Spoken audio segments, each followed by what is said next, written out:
chin Isleanu in a Dalavagus Kash the Vana Hurmuch, a Pravan the Kaida Gahard Hetranona. Nishambros O'Donovan. Reckon the Coily get shoot, the Gaskadain faint and hit faint to Fachtige Ambrose O'Donovan. Glushach the hostage here, Selina Lawn Khul.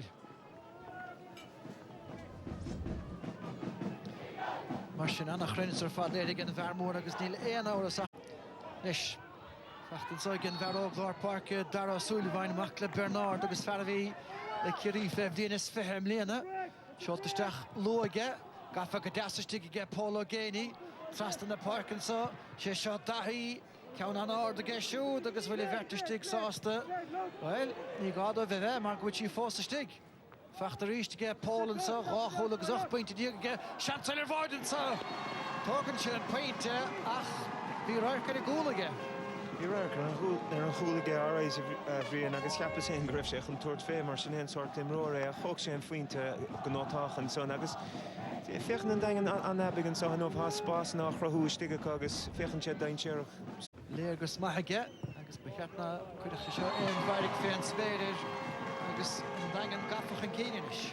Ja, toes monina again dangen agus visation at tastal was toch Neil Crave Canis Crave maar ook leshaske bleen agus had je aan de hacht toch toes. Brasdenish, vier schoog geshoot en goedje tacht. Giet gaan vachtige. Agus je Thomas o Prostohan Thomas Bio Prostohan ta Harry Schindler daar weg. Pointele Fachtenson, Europa, de voice against the Crokes, Brian Looney and Trussa. Ja, cad an him please, doch cad fada Stachenson, Botige Gooch, agus an Harris Trastan, Brian Looney, Fechen Jana him please, nor in Rinchad Marshall. Licht and some are in agus Triel Vor in Nieuworhe, agus Nedrish, Riv, Kunstmarvig, Class Og, Lawn, Canishach, Shachun, O'Donovan reached. Gaffach and Keen, agus short knee here, O'Donovan Townach, play shoot, Chris Brady. Shirga dain agus baird fachtige na Cosantori na gola. Vider na gola fad vi chornu kahar team per far lesson there road agus stachdi Chris Brady and son agus hogshe an vahe you know vider na gola fad vi session of adro him player done a Crokes. Well, fair brunige desher. No hogshe geslag for een boot is sonne. De Dara Sullivanach put to get Johnny Buckley. Looney and Ishikus Moran Sparsh Stigaka, Shisha Brady reached. Looney force gemacht leis agus tá réircail sa cholacha agus cadéim ar cholaige Brian Looney an fear hosting an chluisteach do lá na parke. Sé sin a bhd rá hín play ar fad, you know, 1-2 ana hín play ó gúch agus osclín sé suas ní léana néchar istig Brand an céilear an tunna rá cabhan an lína lá an chúl ach ní a bhéna fanta sér bhíidir a fad trite amach agus ní pelch cliste sin ha sé de gimmer cléhanach ein séach an is an dagen ag brú suas an bhór agus ní léine fáca sér cmad súlar. Charneomut Count Squeetelson mátáge Brian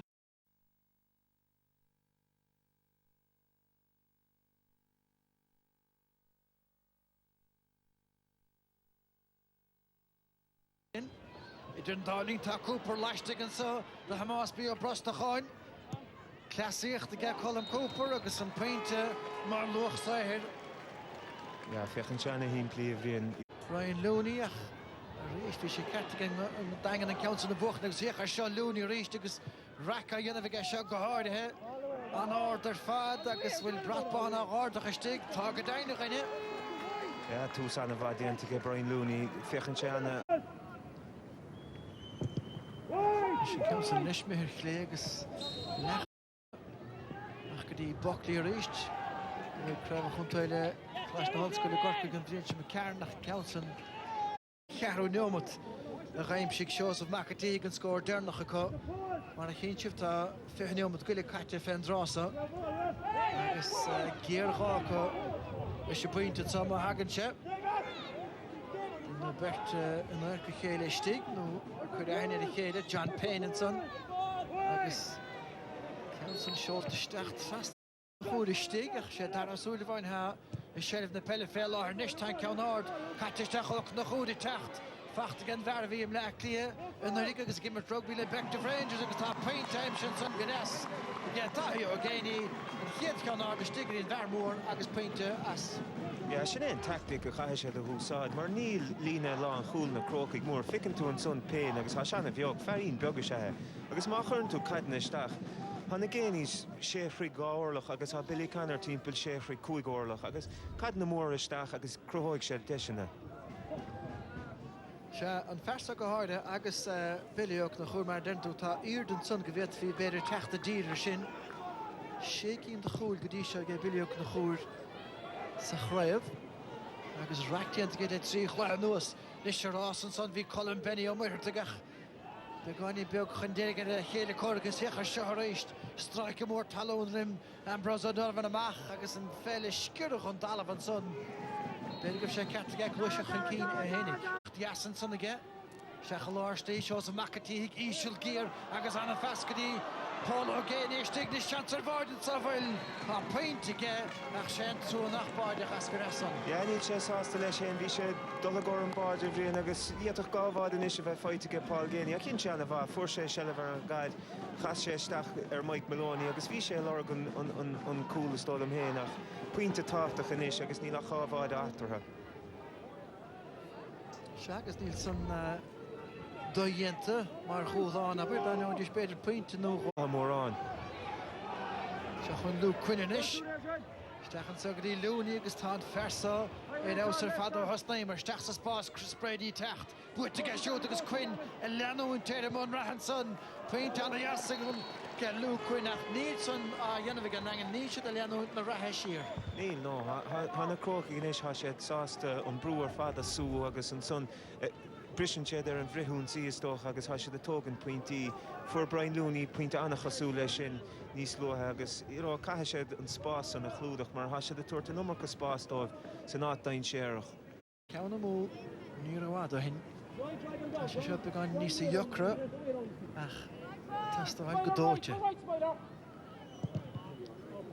Má maithir a gceann stáin an gcuid sásta Vertarstiks na cótaí bána agus tá an painte fachtaige. Ja, agus cuman níos fearr is ar an aigen fiúháin a bheith féchantar há sé beáin níos muíach an isistócha ag dul deá le ham agus. Má dá bheith dí fiúháin scóir eile gáil rimis le hamíanach seanna bhathastáibh. Tána dréna dúriscí ní sé beidir cho feiceálach a gahab naríomh agus a bheith súil go beidir. Ach seo ruthar maithige ile anna dhéir leis a cetóig agus nach clóte mar scóir é sin le cetóig.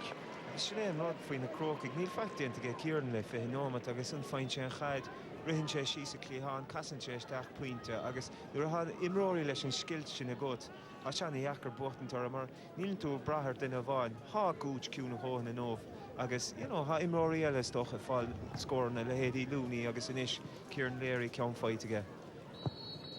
Séisiir tar chláir scóir go dtí seo gas na Crokes anna leach caide cosisiúd an dáchúil take an dríadóir steach a réist Chris Brady teachtan agus takeíocht a gcónaí ach a réist aber ní léon is a ciúlacht puin le bra immerton dagan insá Jamie Doolan trastan gurí Brady gan éige fós a bóla éine Díanta go háling an sanna gé léirí a preban na caide chun slíon am do hénig ach glúiseacht dáling a thosaigh le Mike Maloney 6-7 sa glúiseacht agus anna scór. Anna scór an san á Kieran Léirí a ríist an glicas a haigas na himróí tógann séad an cinenne ceart a gcónaí.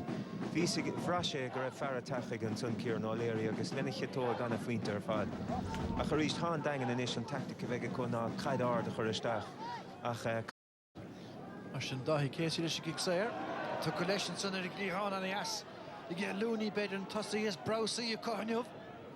Tá go leistigh dá chéile córic ó hebh na lábh diise builteisteach aige agus tá mairistigh sásta leis gceann agus painted an scoile a gé Looney. Ja, féchant ar Looney an agus in Eric má bheith fá cappa go bhfuil sé mágadúchan a bheith leid fanéil Kerry tachtasteach beidir a gluhí an pléint chún. Mar an luas a haige, crunas a haige, beidir begáni go bhfuil gáé nachtú begáni sé dachar an chaide chur isteach aige.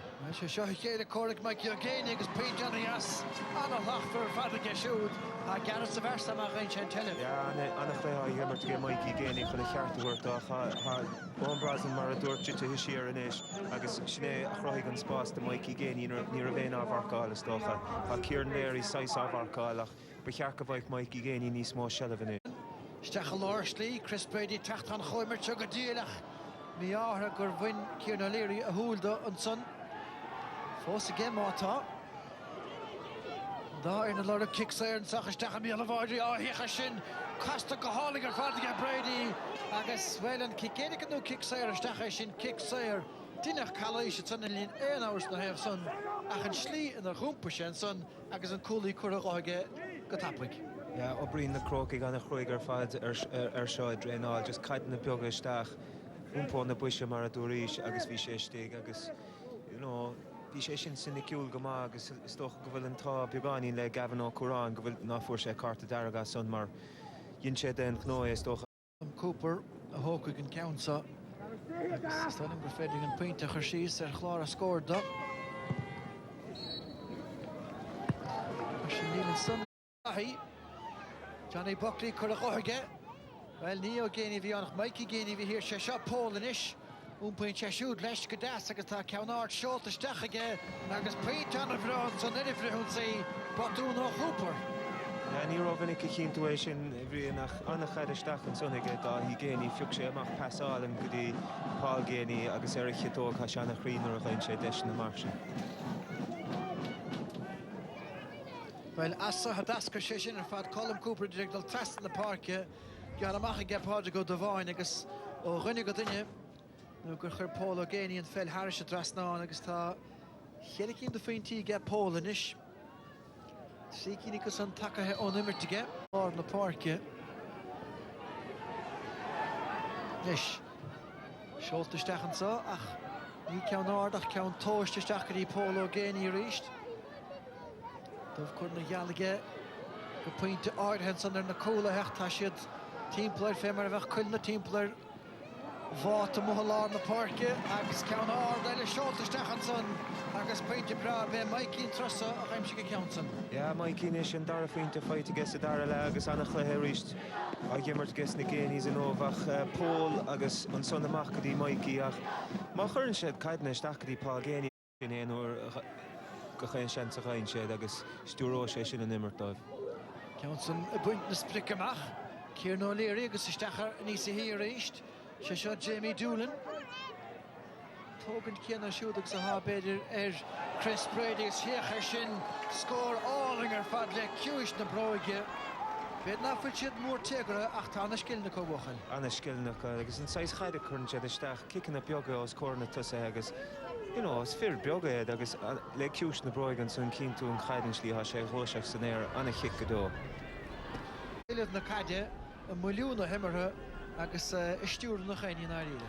Ja, agus ón Brasnan há sé drite hí séar in is agus fanna sé san don chluthe chur séad stop leis an engin cúlaáil agus fáca séad lehéadí Jamie Doolan thuas Selína Lántasach agus Chris Brady.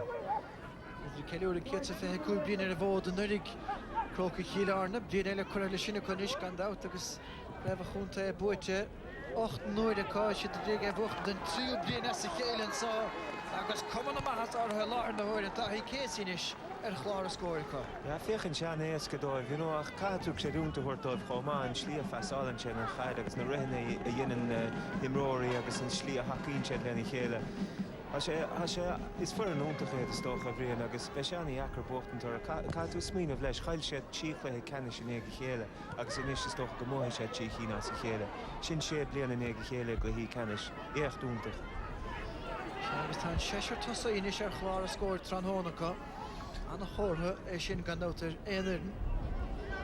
Agus ná riire iad ar a socracht an sohanis. Siúrge Johnny Buckley, Grí Cooper.